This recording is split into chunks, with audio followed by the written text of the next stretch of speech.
সুবহানাল্লাহ আলহামদুলিল্লাহ লা ইলাহা ইল্লাল্লাহ সুবহানাল্লাহ আলহামদুলিল্লাহ লা ইলাহা ইল্লাল্লাহ তুমি বাঁচাও তুমি মারো অবিরত ক্ষমা করো তুমি বাঁচাও তুমি মারো অবিরত ক্ষমা করো ধরার যে জন তাকেই ধরো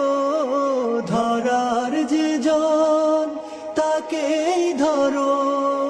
তোমার মুঠোয় সবই আল্লাহ সুবহান